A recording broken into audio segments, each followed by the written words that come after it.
সামনেই আসছে নীলষষ্ঠী, তাই বন্ধুরা 2025 সালে নীলষষ্ঠী কবে পড়েছে, তার পূর্ণাঙ্গ সময়সূচি ও তিথি আমি সবকিছুই এই ভিডিওতে জানিয়ে দিলাম। বন্ধুরা, তার আগে পরবর্তী ভিডিও পেতে চ্যানেলটাকে সাবস্ক্রাইব করে নেবেন আর ভিডিওটা লাইক শেয়ার করতে ভুলবেন না। আর কোনো কিছু তথ্য জানতে হলে কমেন্ট বক্স তো রইলই। এই দিন সকাল থেকে উপবাস করে সন্ধে বা রাত্রিরে নীলের ঘরে বাতি জ্বেলে পুজো করে প্রসাদ খেতে হয়। এই দিন সাবু, ফল, মিষ্টি খেতে পারেন। এই দিন আপনাদের ইচ্ছা অনুযায়ী নিরামিষ লুচি পরোটাও খেতে পারেন। চৈত্র সংক্রান্তির আগের দিনে সন্তানের মঙ্গল কামনায় মায়েরা এই নীলষষ্ঠী ব্রত পালন করেন।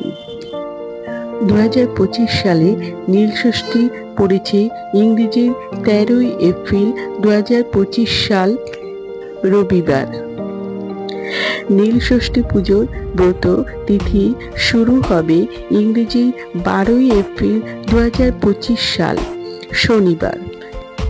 শেষ রাত্রি 4:37 থেকে 13ই এপ্রিল 2025 সাল রবিবার সকাল 6:31 পর্যন্ত থাকবে। নীলষষ্ঠী পুজোর উপকরণগুলো হলো দুধ, দই, ঘি, মধু, মিছরি, পরিষ্কার জল, গঙ্গা জল, চন্দন, এছাড়া ডাবের জল, এইসব দিয়ে পূজার অভিষেক করতে হয়। এছাড়া আকন্দ ফুল, ধুতরা ফুল, কাঁচা আম, বেলপাতা, অপরাজিতা ফুল নীলষষ্ঠী পুজোয় লাগে। এছাড়া এই নীলষষ্ঠী পুজোয় লাগে কালো তিল, সবুজ মুগ, সিদ্ধি, পঞ্চশস্য, আতপ চাল। এইসব উপকরণ দিয়ে আপনারা নীলষষ্ঠী পুজো করতে পারেন। নীলষষ্ঠী ব্রত পালনে মায়েরা সন্তানের নামে নৈবেদ্য ও অঞ্জলি অর্পণ করেন। যদি পারেন তাহলে গঙ্গা স্নানও এই দিন করতে পারেন।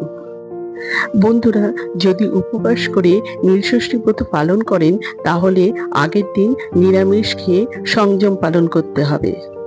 নীলষষ্ঠী ব্রত উপবাসের দিন ভগবান শিবের কাছে তুলসী পাতা নিবেদন করবেন না। এছাড়া ভাঙা আতপ চাল একদমই নিবেদন করবেন না।